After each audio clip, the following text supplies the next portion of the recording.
dikabul segala hajat-hajatnya.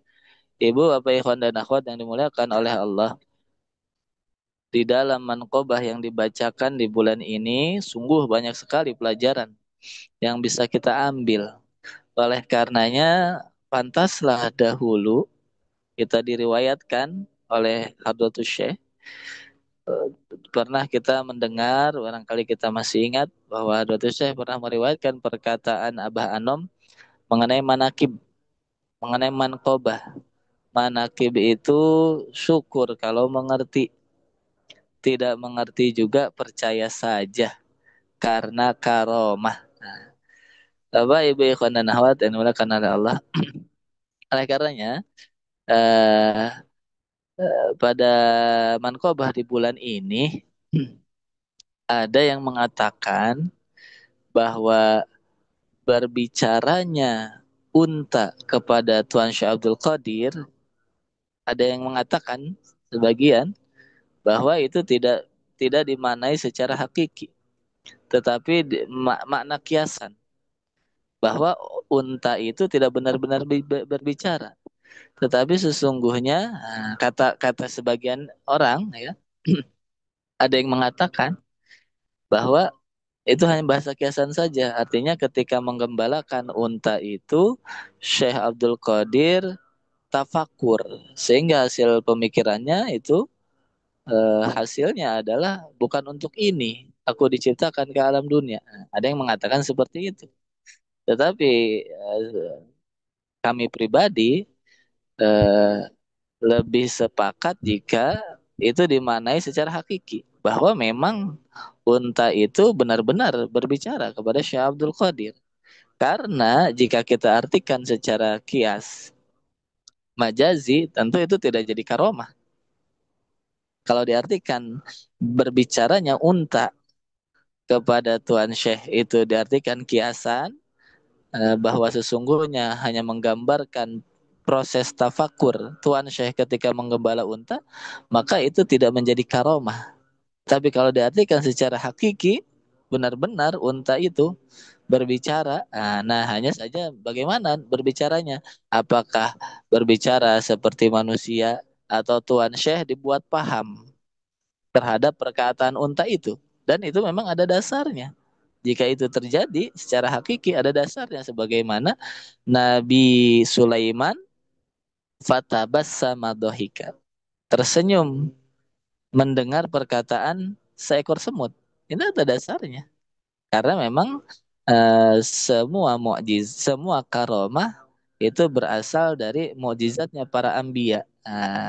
Kullu karamatin lil wali mukjizatun lin nabi. Semua karomah bagi para wali itu pasti akan kita dapati dasarnya pada mukjizat para nabi-nabi sebelumnya. Ini.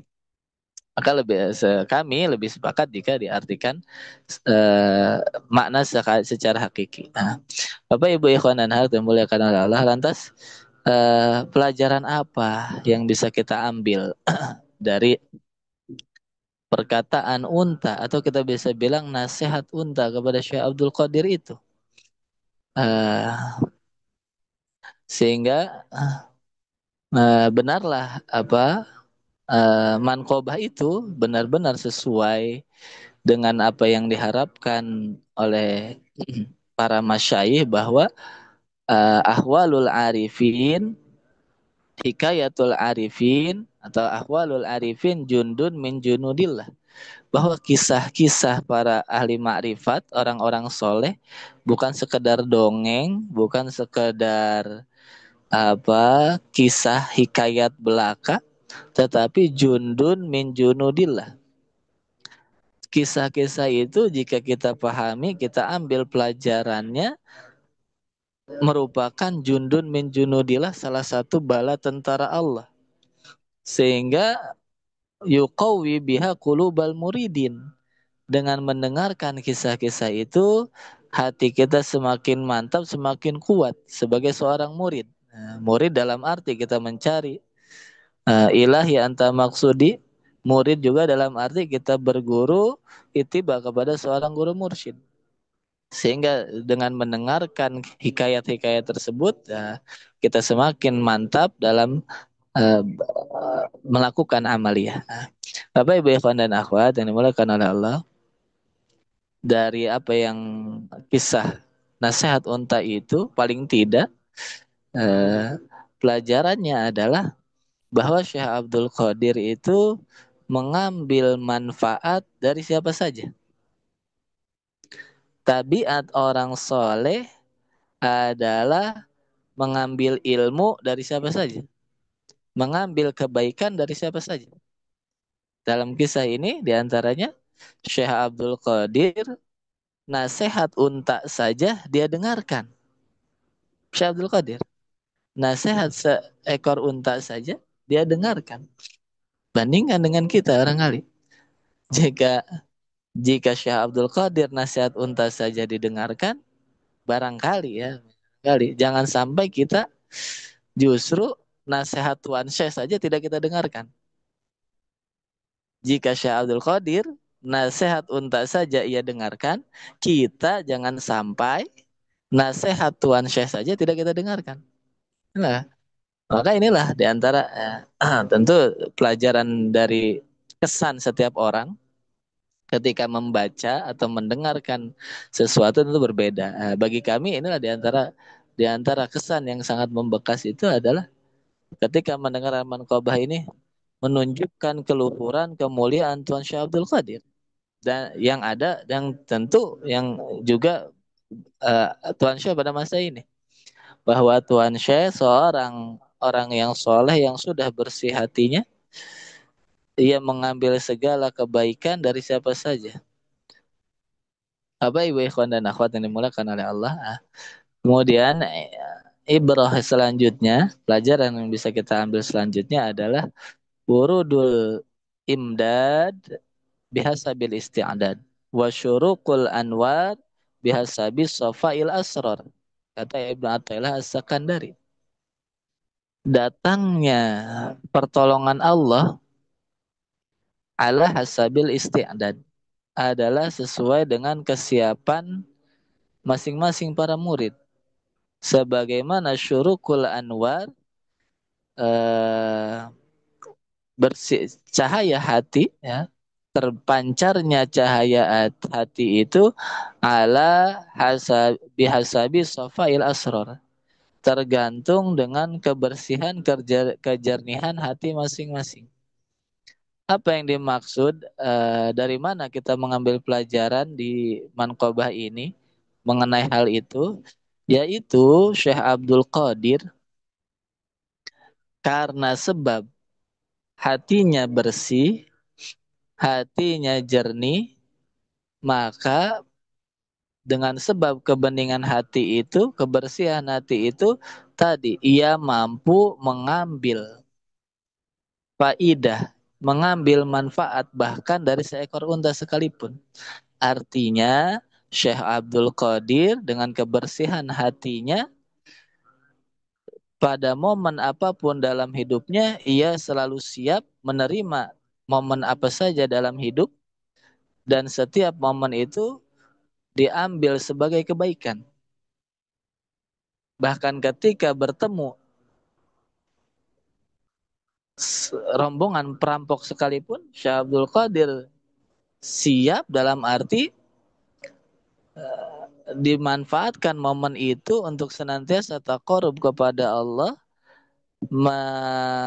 menambah derajatnya di hadapan Allah. Dalam hal ini kita tahu, meskipun di dalam fikih dibolehkan dalam keadaan darurat berbohong, tetapi pada saat itu Syekh Abdul Qadir berpegang teguh kepada amanah ibunya. Dengan kebeningan hatinya, ia tetap berkata jujur. Yang dengan kejujuran itu, tentu ia semakin tinggi derajatnya di hadapan Allah. Dan bahkan kejujuran itu pula, kejujuran Tuan Syekh itu pula yang menjadi sebab terbukanya pintu hidayah bagi orang lain. Urudul imdad biasa bil istidad, dalam arti begini.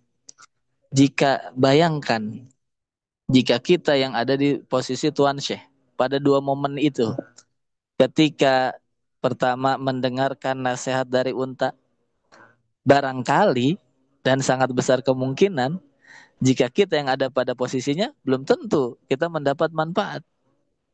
Tidak seperti Tuan Syekh mendengarkan perkataan Tuan Unta, ia langsung pulang menghadap kepada ibunya ingin meminta izin untuk menuntut ilmu. Itu tadi kita jangankan mendengar nasihat dari Unta. Nasihat dari Tuan Syekh saja kadang tidak memberikan perubahan apa-apa terhadap diri kita. Dan naudzubillah, semoga itu hanya bahasa saja ya, tidak terjadi pada diri kita. Tetapi jika itu benar-benar terjadi, itulah wurudul imdad bihasabil istidad. Datangnya pertolongan Allah karena sebab kesiapannya. Dalam arti pertolongan Allah, Allah memberikan petunjuk dan hidayah serta maunah, rahmat dan pertolongannya itu tidak seperti manusia memberikan sesuatu kepada orang lain. Artinya apa? Manusia itu memberikan sesuatu tidak setiap saat. Kita pada umumnya memberikan sesuatu itu ketika kita punya. Jika kita tidak memiliki, maka kita tidak memberikan itu. Atau jika sekalipun orang dermawan sekalipun, paling tidak ia memberikan satu hari dalam satu hari satu waktu saja. Tetapi Allah karena sebab rahmatnya begitu luas, kekayaannya tidak terbatas, Allah memberikan anugerah itu tidak satu bulan sekali, tidak seminggu sekali, tidak satu waktu, tidak sehari dalam satu waktu saja. Tetapi setiap detik, setiap saat Allah mengucurkan berbagai anugerahnya, memberikan berbagai anugerahnya, baik yang sifatnya duniawiyah ataupun roh khususnya yang sifatnya rohaniyah. Artinya begini, sebetulnya setiap momen kehidupan itu Allah berikan rahmat bagi hambanya, pilihan untuk senantiasa mendekat kepadanya atau kita semakin jauh dari Allah. Katakanlah Allah berikan kepada kita kenikmatan. Kenikmatan itu bisa menjadi tangga derajat kalau kita siap menerimanya. Darajat menjadi tangga naik ke hadapan Allah, semakin dekat dengan Allah. Atau justru kenikmatan itu menjadi tangga darokat. Beda satu huruf saja. Darojat dengan jim, darokat dengan kaf. Darokat. Tangga bukan naik, tetapi tangga menurun. Kenapa? Karena kita tidak siap menerima nikmat itu. Bukannya ingat kepada Allah sehingga naik derajat kita makin dekat dengan Allah, tetapi karena sebab tidak siap menerima nikmat, malah semakin turun jauh dari Allah, jauh dari guru mursyid. Inilah yang dimaksud wurudul imdad biasa bil istiadat. Datangnya pertolongan Allah adalah tergantung dengan kesiapan kita. Setiap momen dalam hidup itu adalah tangga. Allah jadikan tangga untuk kita. Tinggal tergantung kesiapan kita. Jika kita siap menerimanya dalam hal tadi kenikmatan, jangankan nikmat yang kecil. Nikmat yang besar, saya sanggup mensyukurinya ya Allah. Niscaya akan naik derajat terus. Menapaki tangga derajat-derajat. Begitu pula sebaliknya, karena secara umum kan momen hidup itu hanya antara dua, bapak dan ibu ya. Antara dua saja. Kalau tidak berupa kebaikan, manfaat, kenikmatan, ya sebaliknya. Sesuatu yang tidak sesuai, yang tidak kita inginkan. Musibah, bala, dan lain sebagainya. Pada momen-momen kenikmatan, Allah menuntut kita uh, untuk bersyukur kepadanya. Kita dituntut untuk senantiasa siap mensyukuri segala momen kebaikan di dalam hidup kita.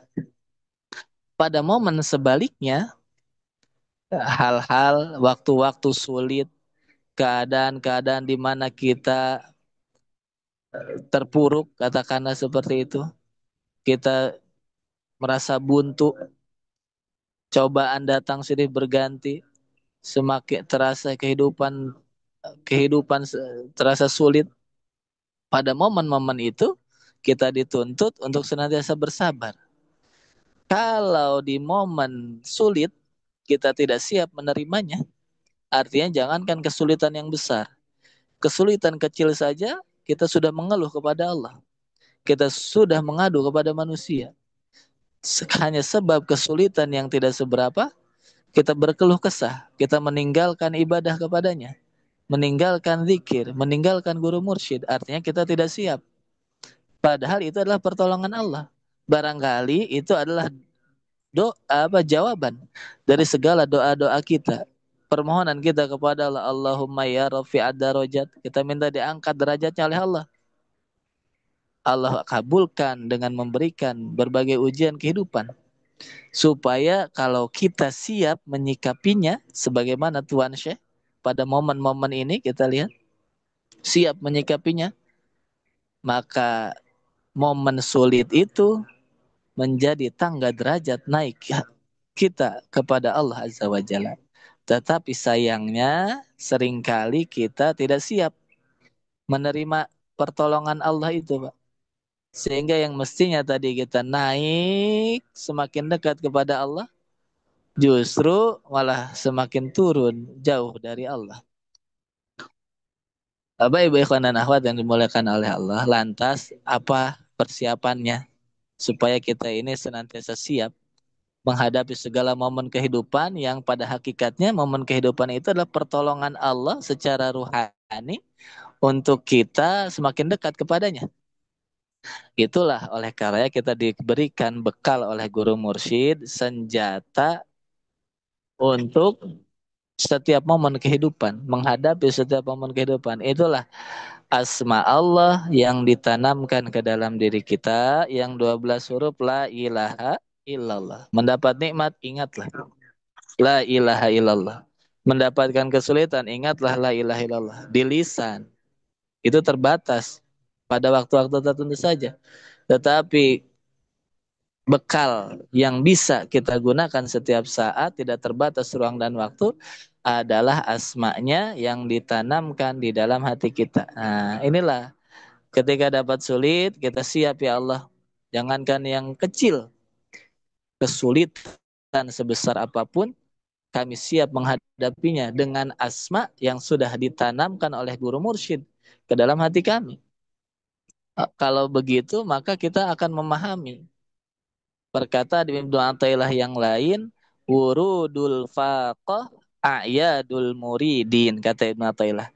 Datangnya kesulitan, momen-momen yang tidak kita inginkan di dalam hidup, usaha mundur, rugi, karir mandek, tidak naik dan lain sebagainya, rumah tangga katakanlah berantakan, momen-momen kesulitan dalam hidup, kata Ibnu Athaillah, jika kita siap menghadapinya, wurudul faqah, datangnya kesulitan ke dalam kehidupan, ayadul muridin, adalah hari raya, lebaran, sukacita bagi seorang murid. Kenapa? Alhamdulillah Allah memberikan tangga untuk aku senantiasa naik derajat ke hadapannya. Nah, Bapak Ibu Ikhwan dan Akhwat, barangkali itulah kesan dari Manqobah di bulan ini. Nah, tentu itu berdasarkan pandangan kami. Setiap orang tentu memiliki kesan-kesan yang berbeda. Tetapi ala kulli hal, Manqobah itu bukan sekedar hikayat, bukan sekedar dongeng, tetapi jundun min junudillah yuqawwi biha qulubal muridin. Jadikanlah manqabah itu sebagai bala tentara Allah untuk menguatkan hati kita di dalam menempuh perjalanan kesucian jiwa ini. Ini saja yang kami sampaikan pada kesempatan pagi hari ini. Semoga kita semua senantiasa diberikan keberkahan, orang-orang yang menjadi wasilah kebaikan datang kepada kita, dimuliakan oleh Allah, dibalas segala kebaikannya oleh Allah, mendapatkan keberkahan dan kemuliaan. Hadanallahu haikum ajmain. Assalamualaikum warahmatullahi wabarakatuh. Waalaikumsalam warahmatullahi wabarakatuh.